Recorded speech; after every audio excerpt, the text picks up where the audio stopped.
Istanbul शहर में रूस और यूक्रेन के बीच तीसरे दौर की बातचीत होनी है, लेकिन इससे पहले पुतिन ने यूक्रेन पर हवाई हमलों से कोहराम मचा दिया। हाल ही में जेलेंस्की को कहना पड़ा कि वो जल्दी से जल्दी सीजफायर चाहते हैं। हालांकि रूस ने कहा है कि तीसरे दौर की बातचीत से किसी करिश्मे की उम्मीद ना करें। ऐसे में सवाल उठ रहा है कि पुतिन को 50 दिन की डेडलाइन देकर क्या ट्रंप ने यूक्रेन को बुरा फंसा दिया है? देखिए रिपोर्ट।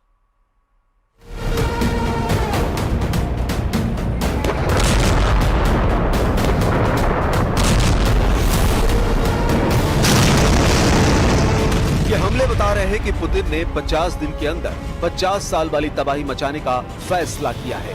ये जलती हुई गाड़ियां बता रही हैं कि रूस अब यूक्रेन को पूरी तरह जलाकर राख कर देगा।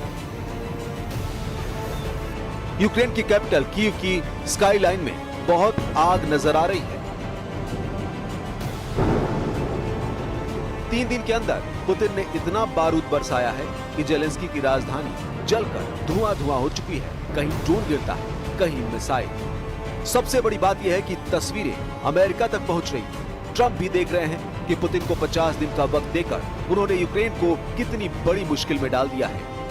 कीव में रात की तबाही और सुबह का मंजर बता रहा है कि पुतिन का 50 दिन का एजेंडा बहुत ही ज्यादा खतरनाक है।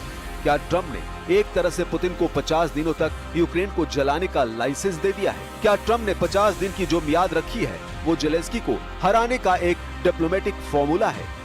Лена решила, что сегодня 22 июля я должна жить, и сгорела в итоге машина под ноль.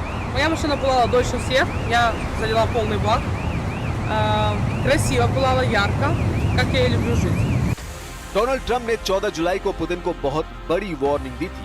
ट्रंप ने कहा था कि अगर 50 दिनों में युद्ध खत्म करने को लेकर डील नहीं हुई तो रूस पर 100% टैरिफ लगाया जाएगा। 14 जुलाई से 50 दिन गिने जाएं, तो ट्रंप ने पुतिन को 2 सितंबर 2025 तक का वक्त दिया है।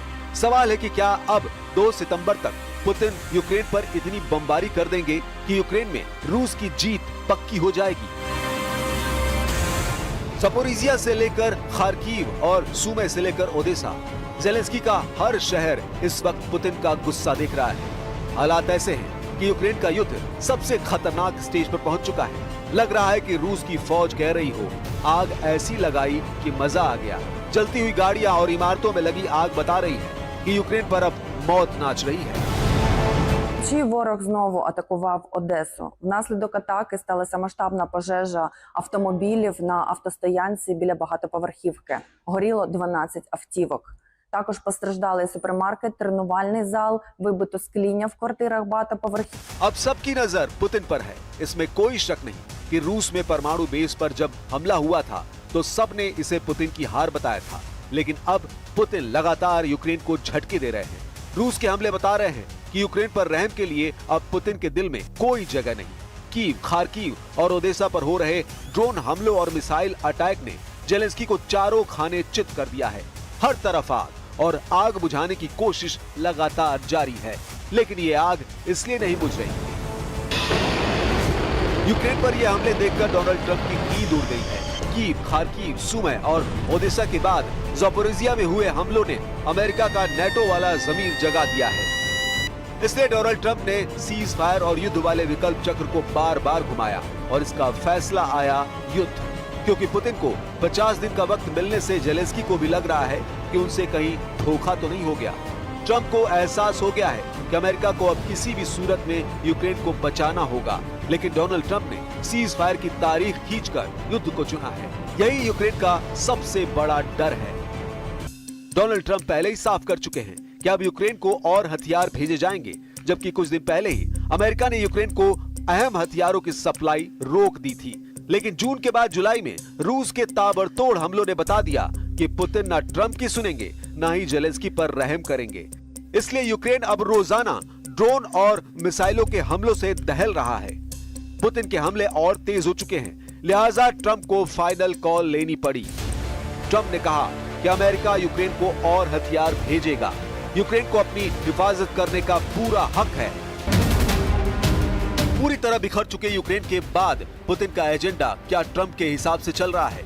यूक्रेन में लगी आग बता रही है कि पुतिन अब आगे क्या करने वाले हैं।